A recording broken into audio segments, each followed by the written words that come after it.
Hi there, and welcome to this episode of Consciousness Fucking Empowerment.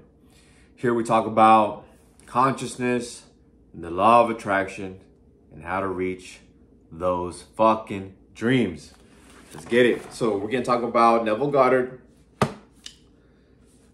and his book, The Power of Awareness. This chapter is Chapter 8, Renunciation. Okay, I'm gonna start off with the quote at the beginning of the chapter because it's gonna really set the tone for what he wants to talk about. He goes over a lot of quotes in this one. This one's not a lot of explaining. There's a lot of more of quotes to help explain. And yeah, he explains the quotes, but there's a lot of quotes. All right, before we move forward, there are a couple of things that I need to talk about. One, if you're new here, welcome to the channel. Appreciate you for being here. A little bit about my backstory. I manifested, unconsciously going to prison, right? Because I wasn't conscious back then. I wasn't conscious. Then I started using my mind for good and created a life that I wanted to have. And I went to university. I got a degree from Mount SAC. It's a community college, UCLA, top tier elite university. And I got a master's degree also from UCLA. All from my mind. Just decided to change my life from my mind. Okay. From negative to positive. There's a song that goes there. It went from negative to positive. I think that's Biggie. And body, physique. You can't tell right now, but I have photos on my Instagram of my physique. You know what I mean? Beep. I don't know. Okay, you can see them. I guess I'm just too far. But it just goes to show the power of the mind, right? The power of the mind and how the mind leading you to the path and the plans that you need to take. All right, so that's one. Two, you have to be ready to become the highest version of yourself. And today we're going to talk about how you become the highest fucking version of yourself, all right? If you're not ready to be the highest version, if you're okay with being the basic bitch, I hear a lot of women say that, oh, that you're a basic bitch. But they're just saying you're not really trying hard. You're not trying hard to look your best, do your best, etc. in life, in all areas of life. And three, you be ready to learn. If you're ready to learn and apply what I'm going to teach you, then move forward on with the video. If not, turn this shit off. Okay, turn it off. It's not going to help you. All right, come back at a different time. All right, renunciation. Here's the quote. Resist not evil. Whatsoever shall smite thee on the right cheek, turn to him the other also. Okay. This is a fucking metaphor. All right. I'm not saying if somebody's going to try and kill you, let them kill you. No. Plus, that stuff won't happen to you if you have a good vibration right here. Good vibration. You're a good person. You don't have those thoughts. It's not going to happen to you. All right. But I digress. I'm going to read the next part where he's explaining this quote. Okay. There is a great difference between resisting evil and renouncing it. When you resist evil, you give it your attention. You continue to make it real. That's why the saying goes, where you resist, persist. Okay, you're not supposed to resist it. You're not supposed to fight something because then you're giving it life. Okay, what you do is you acknowledge it. Okay, there's something bugging you, like anger, fear, whatever. Okay, I feel I know I feel fear right now. And then you can feel into it. That's a strategy, okay? That's a strategy you can do to release it. You feel into the emotions, usually in your body. It could be here, usually in the center of the heart, usually the heart. Feel into it. I feel anger, so I'm feeling into the anger. And then, boom, it kind of pops in. You're like back down to earth. You're present, all right? That's one strategy. That's what the Neville Goddard doesn't teach you here. He teaches you a lot about the mind, which is very essential, okay? All right, very essential. Now, quote, when you renounce evil, you take your attention from it. Okay, when you renounce evil, you take your attention from it and give your attention to what you want. Now is the time to control your imagination. Okay, now is the time. Right now. And he gives us another quote. Quote. Oh, the one before, if you want to look it up, Matthew 5:39. That was the one about turning your cheek. Matthew 5:39 in the New Testament. And now here's one from the Old Testament, the Torah. Give beauty for ashes, joy for mourning, praise for spirit of heaviness, that they might be called trees of righteousness, the planting of the Lord, that he might be glorified. All right. Here, I'm gonna share what he says. Quote, you give joy for mourning when you maintain a joyous attitude regardless of unfavorable circumstances. You give praise for the spirit of heaviness when you maintain a confident attitude instead of succumbing to despondency. In this quotation, the Bible uses the word trees as a synonym for man.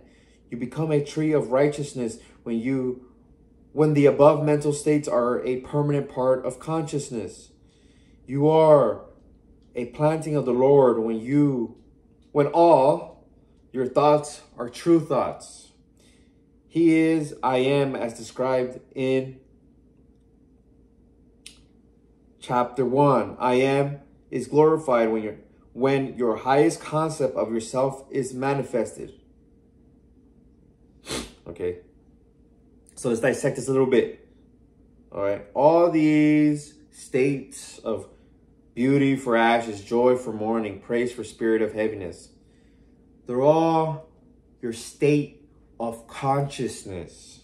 Okay. That they might be called trees of righteousness, men of righteousness. Because the highest fucking version of yourself is one in a positive vibration. The best version of yourself is happy. Okay? Is happy now. Is happy with the Ferrari. Is happy with the home. Is happy with the investments and the money coming in. Is happy with the gifts that he or she is giving to the family, friends, and community. Okay? And community. All right? Giving back. You could give back now $5. You'll be giving, and that habit will be reproduced in your actions, okay?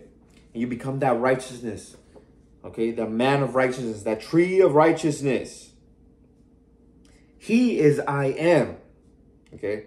The planting of the Lord, that I am, might be glorified. That I am might be glorified, okay? Your I am is the same I am as God. Today, when I was meditating, God spoke to me and he said,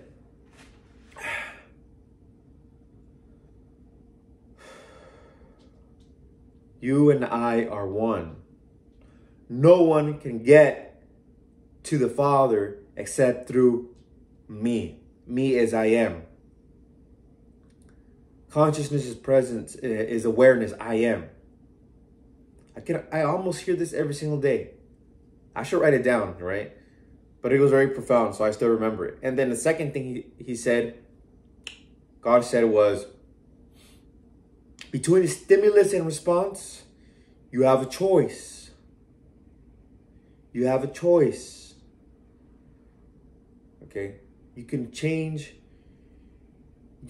your attitude to circumstances. Your attitude creates circumstances, not circumstance creates attitude. If you allow circumstance to change your attitude, you are like a ship without the captain. The captain is asleep at the hull. You're asleep at the hull, and then the waves, the wind, everything is moving you about. Everything. You become a slave to circumstance. Or you can fucking take control and be a captain, right? At the helm, I don't know if that's the right word, the helm, but you know what I mean, the controls, and you're going to your destination despite the winds. You're telling your crew, your faculties, concentration, imagination, affirmations, the tools that you're using, turn this way. All right? Right. Turn the ship right. And here's a little comment I wrote. Life is a game of emotion. So everything I just shared with you, that's what God said to me. And then God said, I love you. And I told him, I love you too. And then I was engulfed in light. Okay? And I wanted to stay there, but I knew how to come back. I don't want to stay there forever. And then then I opened a dot, like a darkness dot, or actually, well, I kind of had to because everything else was white. Put a dot, and then I went through it, and I opened my eyes, and I was back. Now, this is the comment I wrote about after reading this section of the book. Life is a game of emotion. Control your mind to control your emotion. Tools and strategies must control affirmations, imagination, and concentration. All right.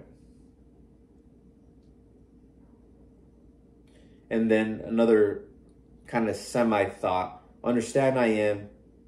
Okay. Understand I am creates. Understand I am creates. And I am is present. Doesn't know anything else.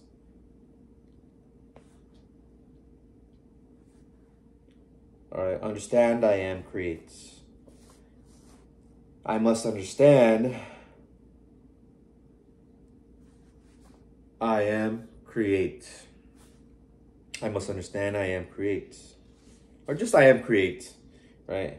And I am is presence. It's always present. It's not I am,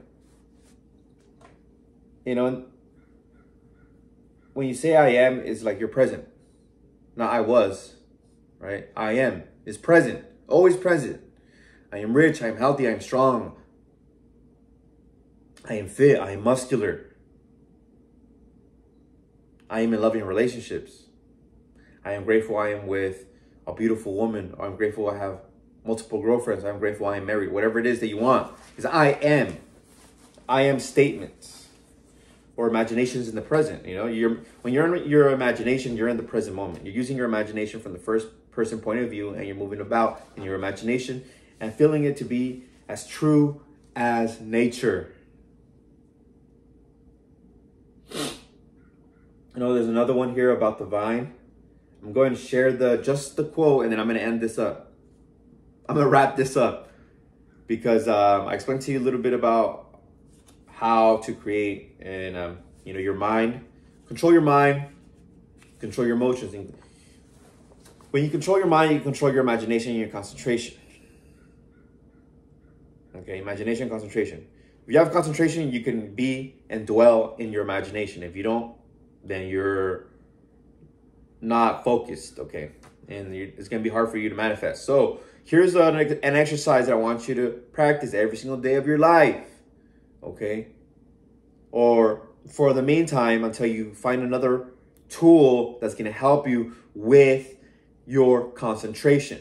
And I say this is the best one, at least for me right now, because it also elevates my vibration. So for 15 seconds, get your phone, set your timer for 15 seconds. Maybe not right now because you're watching this on your phone, but set a timer for 15 seconds and close your eyes and imagine the most beautiful or the happiest moment of your life.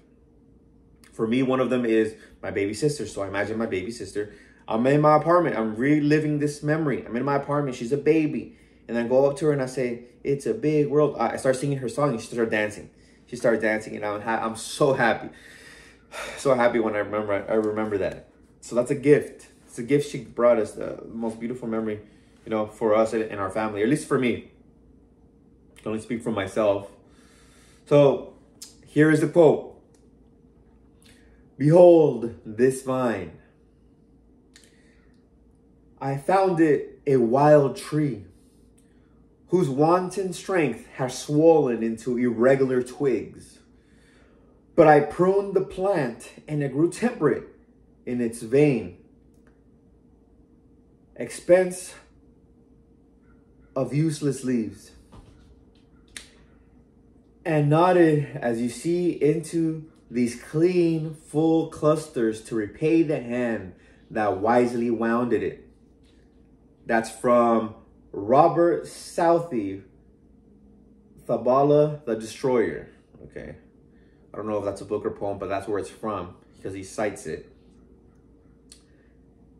And then he says, by vine is meant your imagination, which in its controlled state expends its energy in useless or destructive thoughts and feelings.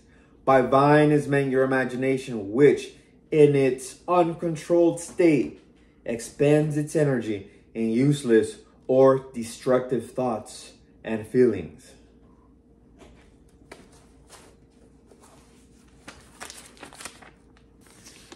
Control your imagination and you control what is going on in your life, the things that you are creating and manifesting. So that exercise that I shared just a little while ago is going to help you to control not just your imagination, but your thoughts and how you're moving about the day. Because you can live an amazing life right fucking now. Gratitude, meditation, exercise, movement, and the control of your mind. Okay, these are all tools to praise the Lord, right? Praise the Lord, who is I am, right? Let me repeat what he says right here.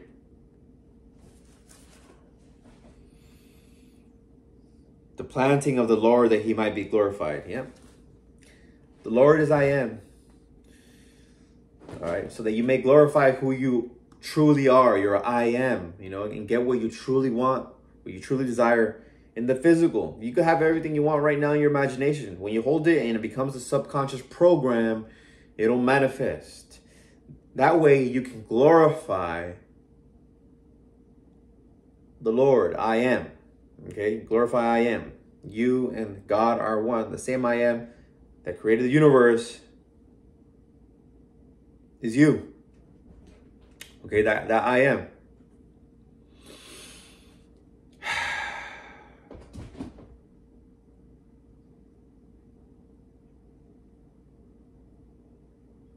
I hope you liked this one. If this resonated with you, comment below if it resonated. If you need more clarification on something, comment below. Let me know how I can help. If this resonated with you as well, and you know somebody's looking for this type of information, they talk about imagination, about concentration, about changing their state from, you know, ashes to joy, you know, from being in anxiety and then wanting to be happy, you know, being heartbroken and wanting to be happy. Share this with them, okay? Share this with them, okay? So I'll wrap this up now. Make sure to like, comment, and subscribe. And until next time, I love you. Peace.